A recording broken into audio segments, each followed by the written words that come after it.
Previously on Transylvania Tonight. And the aliens were very precise about the time and place. I'm excited to see who the aliens are.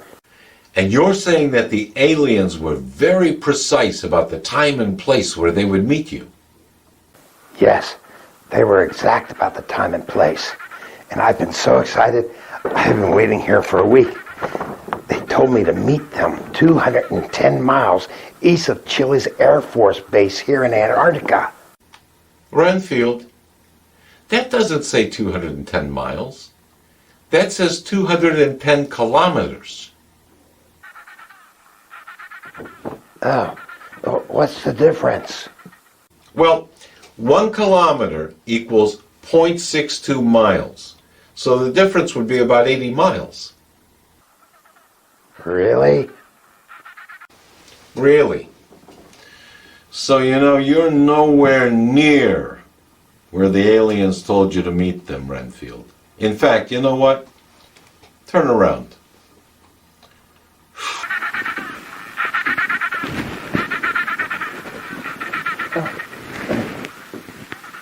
Oops.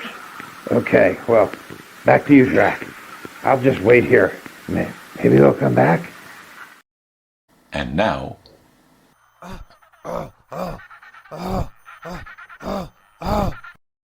Elvis, is that you?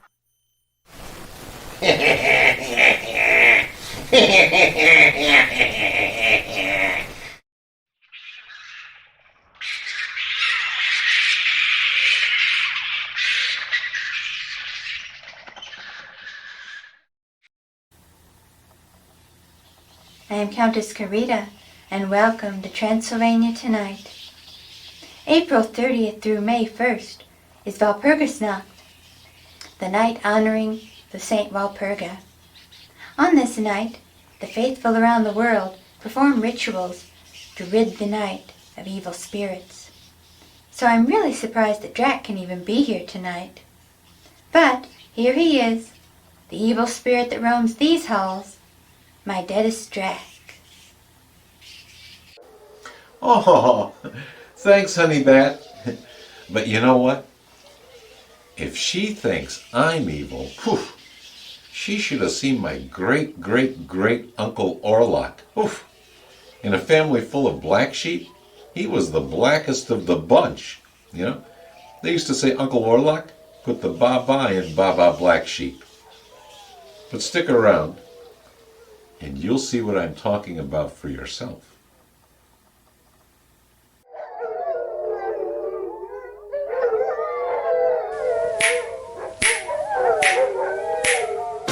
Not even close to being live from the Borgo Pass, it's Transylvania Tonight with your hosts, that award-winning King of the Vampires, Drac, and Countess Carita, the darling of the undead. Join Drac and Carita for tonight's feature film, Nosferatu.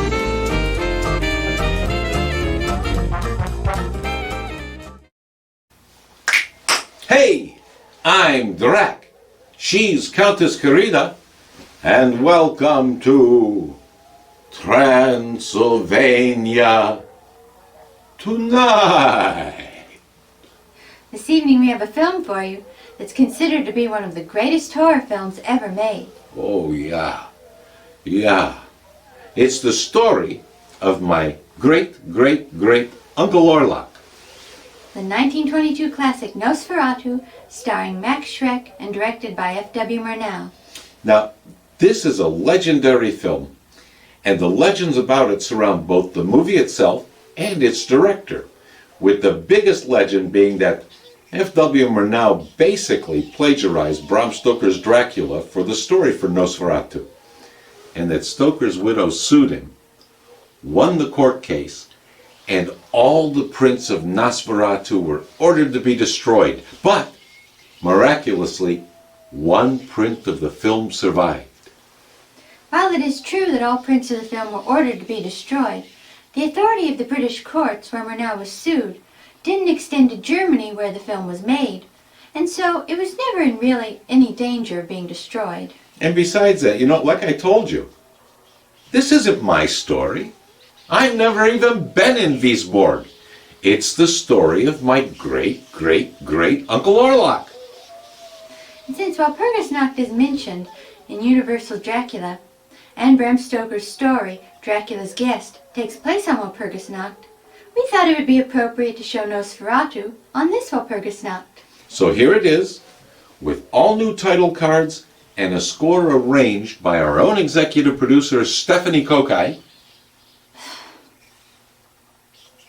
F.W Murnau's landmark horror film, Nosferatu. Boy, are you still holding a grudge with that Stephanie Kokai? Of course. Why? I think you like Stephanie more than you like me. Oh, honey bath. I don't like anybody more than I like you. But I have to say, I do like Stephanie Kokai more than a lot of people seem to.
Not only did F.W. Murnau make creepy movies, but there are creepy stories about him in real life, and here's one of the creepiest. Murnau was a German expatriate living in Hollywood. He had immigrated to the United States in 1926. In early 1931, after completing his documentary film Taboo in Bora Bora, Murnau decided to take a trip home to Germany to visit his mother, who he hadn't seen in years.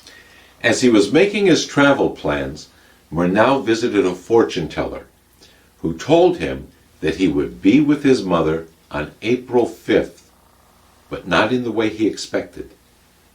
On March 10, 1931, Murnau's chauffeur lost control of his car and crashed. Murnau suffered a fatal head injury and died the next day. Murnau's body was returned to Germany for burial and was delivered to his mother on, yes, you guessed it, April 5th, the exact same date that the fortune teller had told him he would be with his mother. We'll return to Nosferatu after a word from our sponsor.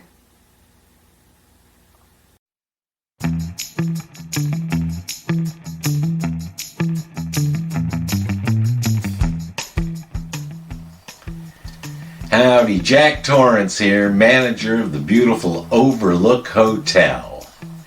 You know, I've been here at the Overlook since 1980, and I've worked my way up from the boiler room to the ballroom because I just couldn't leave the place.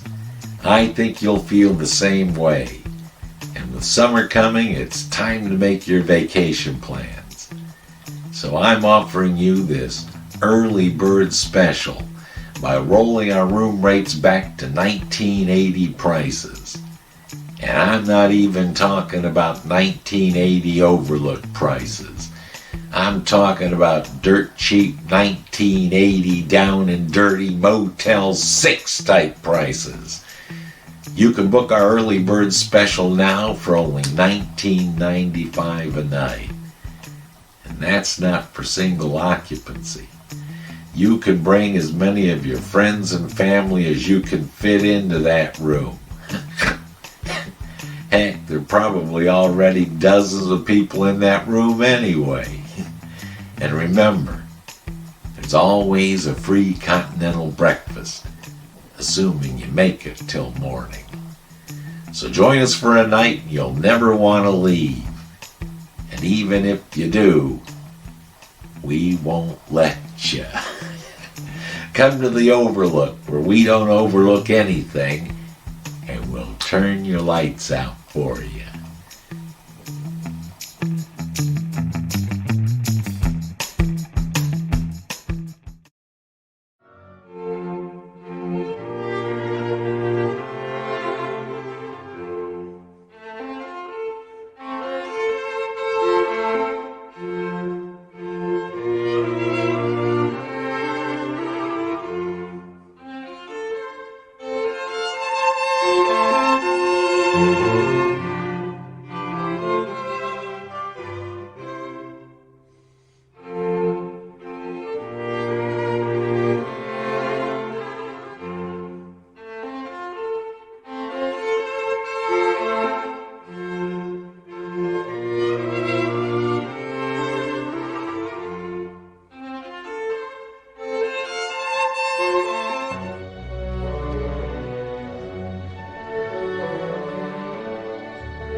Howdy, friends. Drac Williams Jr. here. You know, this next here song that I'm going to sing is one I wrote late one night when I was sitting in an old country bar. I was feeling sorry for myself. I was all alone. And this is the way I felt. I hope you're going to like it.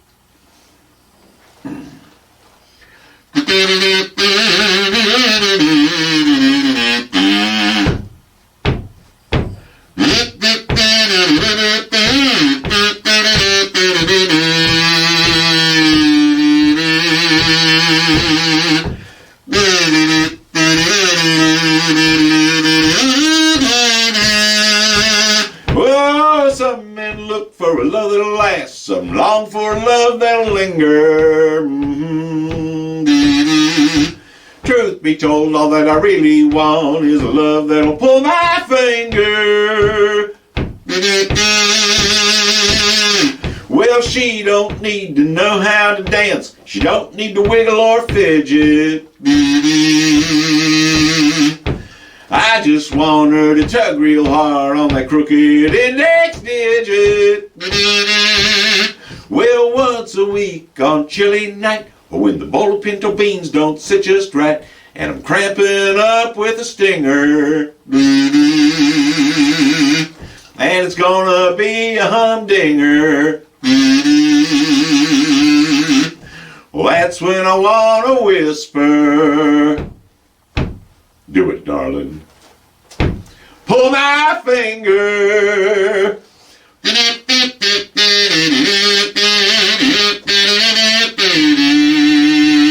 Uh-huh.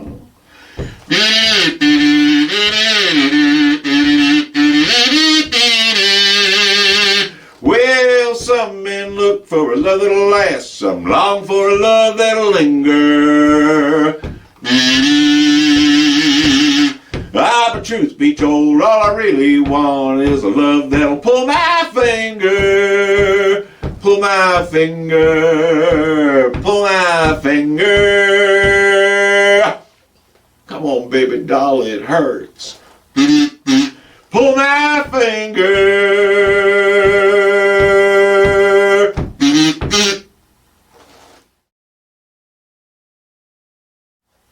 Thank you for listening.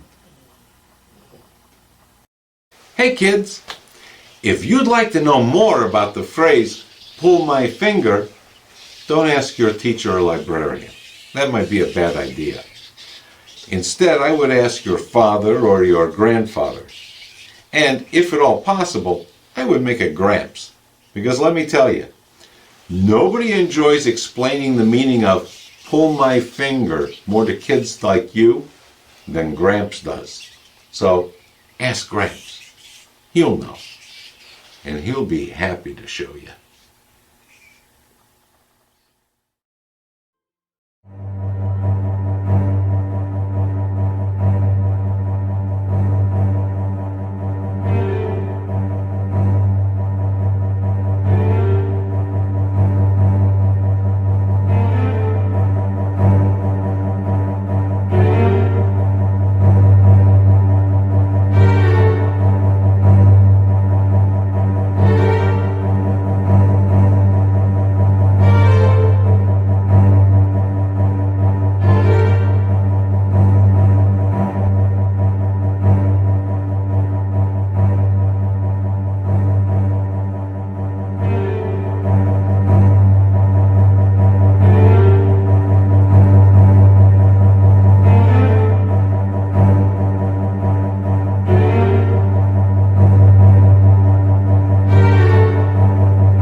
Hey, what are you doing here?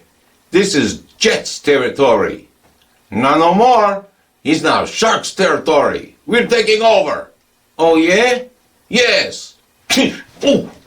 Why? You want to fight? Sure, it's on. Oh, oh, oh, oh, oh, oh, oh, ah, ooh, oh, oh, eh.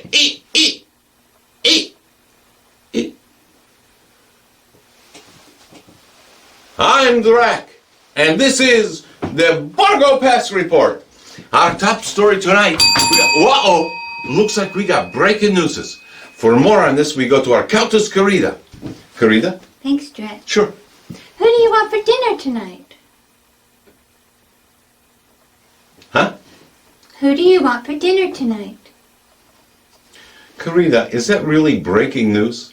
No, I just want to know who you want for dinner tonight. Surprise me. Okay. In our top story tonight, we got... Looks like we got breaking news. For more on this, we go to our Countess Carita. Princess? Surprise!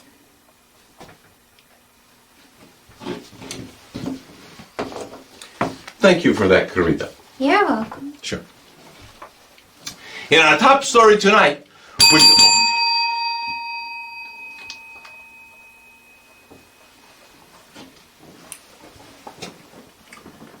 Seriously? Yes. You have breaking news. Mm-hmm. Is it another surprise? No, I have breaking news. Promise? I promise. Okay. Looks like we got breaking news. For more on this, we go to our Countess Carita. Baby doll? Thanks, Drac. Sure. As you all know, over a month ago, our man-in-the-field Renfield was abducted by aliens in Antarctica. We've established contact with Renfield aboard the alien ship, and he's waiting to talk to us now. You have Renfield waiting to talk to us from an alien ship? Mm-hmm. And you were asking me who I wanted for dinner? Well, we have to eat. Oh, brother. That's it. You know what? You're going back to journalism school. Are you there, Renfield? I'm here, Master. Have you really been on that alien ship for a month? I have. What have you learned? Well, to begin with, these aliens are the Greys. Interesting, Mr. Renfield. Interesting. So, what have you been doing up there for a month? Well, it turns out that the aliens wanted to study the physiognomy of a fine specimen of manhood, and I was the finest specimen of man that they found. They must not have looked very hard. What's that, Master? I asked what you've learned from the aliens.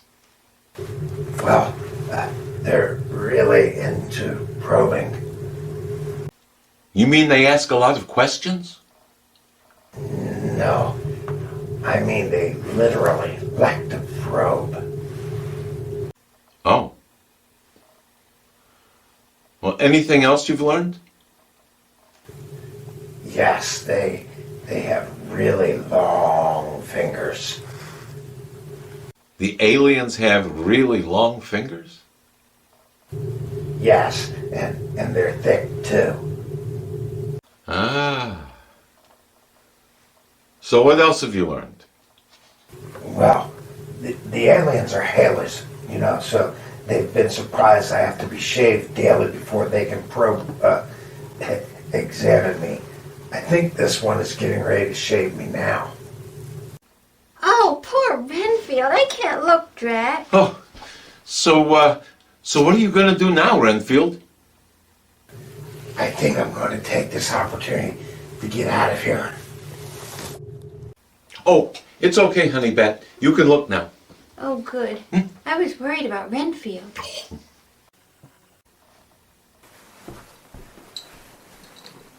Oh, I spoke too soon. Don't look, Carita. So, Renfield, did you get a statement from the aliens? Yes, I did, Master. So, what did they say? Oh, it wasn't that kind of statement. It was a billing statement for my exams. But I don't think I should be charged for the same exam 90 times, do you? No, I don't think that's right. Did I mention that the aliens have really long fingers? Yeah, you did. And thick, too. But you know, Renfield, I don't think I'd be mentioning that to the other guys. Know what I mean? Oh, yeah. I guess you're right. Well, Master, I'm freezing this off, if you know what I mean. I'll talk to you later. Okay. Well, thank you for that peek inside the alien ship, Renfield. In other news, we've been asked by the station to address a situation that occurred on our last show. It's about this portion of the show. Oh, just a second. Hey, you know what? I heard this great joke the other night, and I just wanted to tell it to you, okay? So, and you know, stop me if you've heard this one. Now, who am I kidding? You know what? If you've heard the doggone joke, keep your trap shut, okay? Don't say anything, and don't give away the punchline, okay? So, vampire walks into a bar, and the bartender says, "What do you have, buddy?" And the vampire says, "Bloody Mary." And the bartender says, "She's off tonight." Drac, put your pants back on. You told me to take my pants off. I did not. And besides, unlike Brando, you're not being shot from just the waist up. I'm not? No. Oh. We here at Transylvania Tonight and the Borgo Pass Report would like to apologize to everyone who was offended by Drac appearing on the show without his pants on. I told you that wasn't me. It was my brother. Well, whatever pantless vampire it was, we would like to apologize to all our viewers. Drac, you have a call that's waiting? Saved by the bell. Yeah, all right. Put him through, Bob. What? Well, hey, Jerry. How you doing there, fella? Cut the act, Phil. What's that? I said cut the act. While I was on hold, I was actually watching the Borgo Pass report. And you're not Phil, the smarmy TV news anchor man. Smarmy? Yes, smarmy. Do you think I'm stupid? Well, yeah. Well, I'm not. I heard everything. You actually are Count Dracula. No. Yes. I should have trusted my instincts ages ago. I suspected that you were the king of the vampires. So, where does that leave us, Jerry? Well, I suppose I'll have to hunt you down and kill you, because I'm a vampire hunter, and that's what I do. But you're also a deadhead.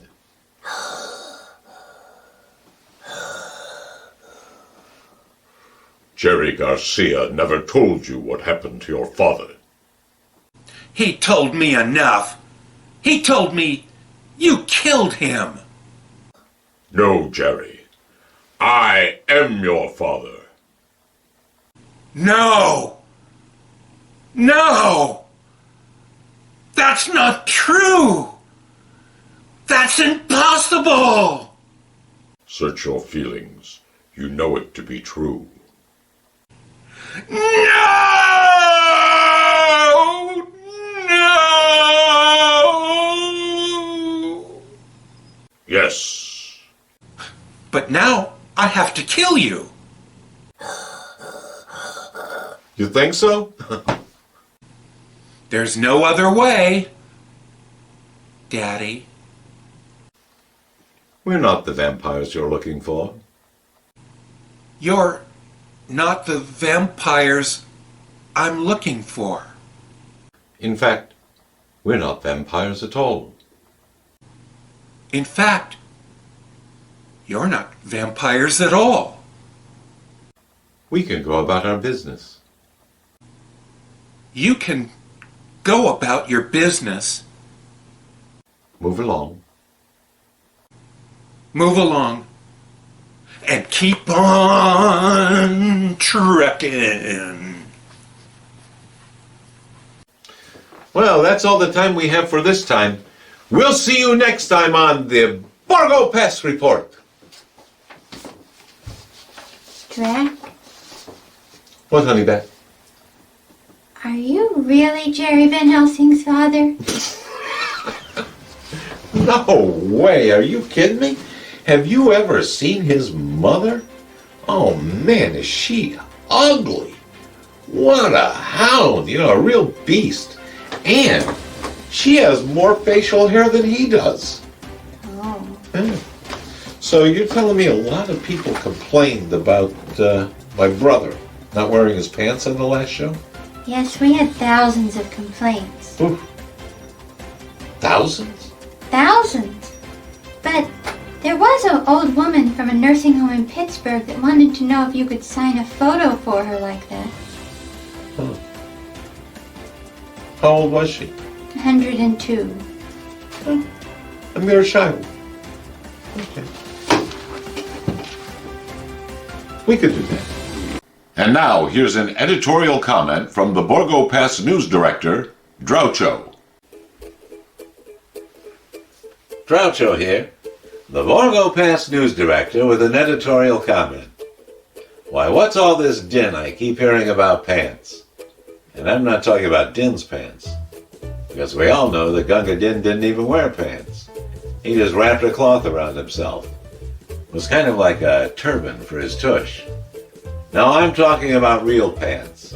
Why, who even needs them? Adam never even owned a pair of pants. No, all Adam had was a fig leaf. And if a fig leaf was good enough for Adam, it's good enough for me.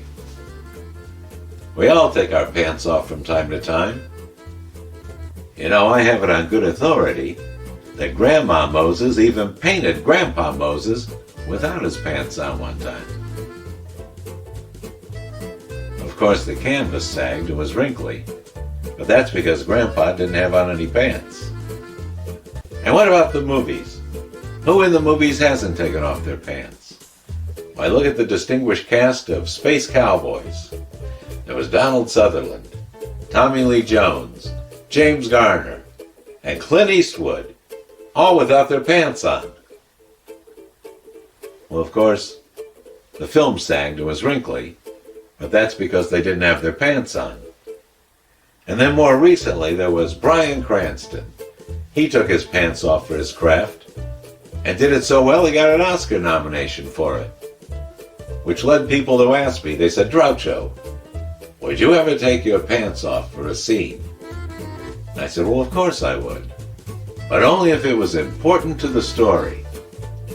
Or I had a percentage of the profits and thought it would help the movie make a fortune. Then I'd do it in a heartbeat. Yeah. Everybody's obsessed with pants. Well, who wants to be a fashion plate anyway? I'm more concerned with a hot lunch plate. It was Mark Twain that said, clothes make the man. Well, I don't know about you, but personally, I've never tried to make a man. I've tried to make plenty of women, but I've never tried to make a man. And those are words to live by. I'm Groucho, the Borgo Pass news director, and this has been my editorial comment.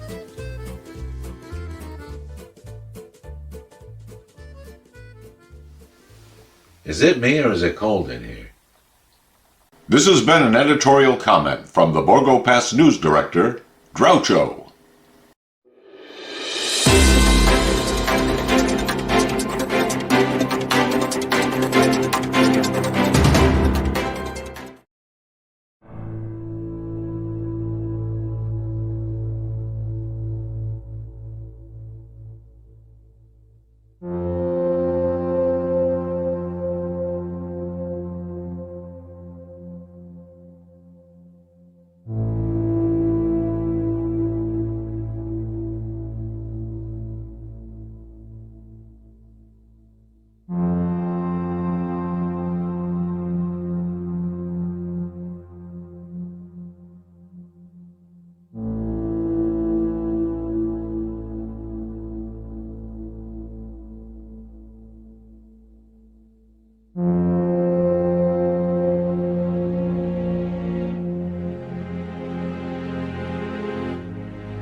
Here's another really creepy story about F.W. Murnau.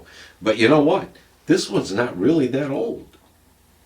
After he died, Murnau's body was returned to Germany, and he was interred in an exclusive cemetery in Stahnsdorf near Berlin. Several times over the years, Murnau's grave has been vandalized, the earliest occurrence being in the 1970s. But more recently, in July 2015, Murnau's tomb was broken into and his skull was stolen. A candle was left behind, leading authorities to believe that the tomb had been the site of a satanic or pagan ritual. To date, nobody knows who committed the crime or where Murnau's skull is. So, we know we have people watching this program all over the world, and some of you are watching in Germany. So, for those of our German viewers out there, if you have F.W. Murnau's skull, please return it, because the rest of him misses it. And besides, the only skulls you should really possess, other than your own, are the skulls of your enemies. Right, Honey Bat? Right. Right.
Well, that's our show for tonight. We hope you would...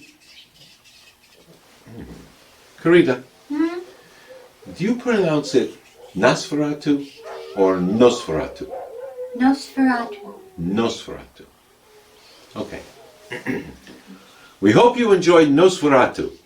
And we'd like to thank our executive producer, Stephanie Kokai, for doing such a marvelous job with it. Oh yes, let's mention Stephanie again. You know, we've told you before that many classic films are considered to be lost. For example, the director of tonight's film, F.W. Murnau, made 21 films, but 8 of those are considered to be lost. And that includes a movie that I'd really like to see, his version of Robert Louis Stevenson's Dr. Jekyll and Mr. Hyde, called Der Jetteskopf. Now we know we have viewers from all over the world, so take some time to look in libraries and film collections in your country for lost films. And if you happen to find a film like Der Jetteskopf, let us know. Yeah. And you know what? For those viewers out there in Germany, if you happen to run across F.W. Murnau's skull, let us know that too. Well, that's all the time we have for this show. We'll see you next time, and until then, remember, fly right!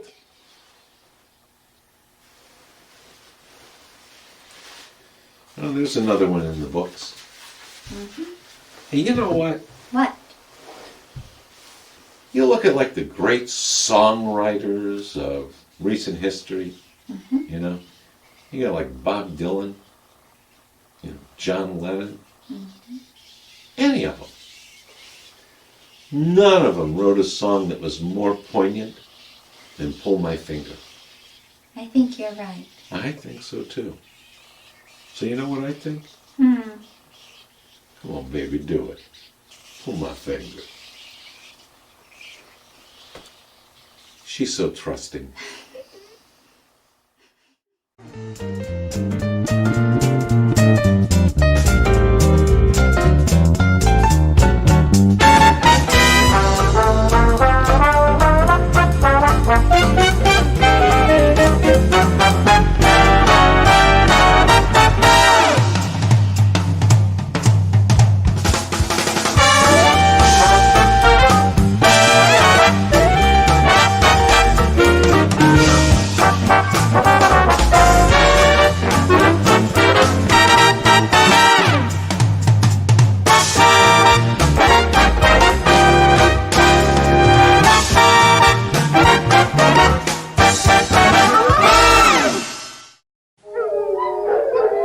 Transylvania Tonight is a Fly Right production.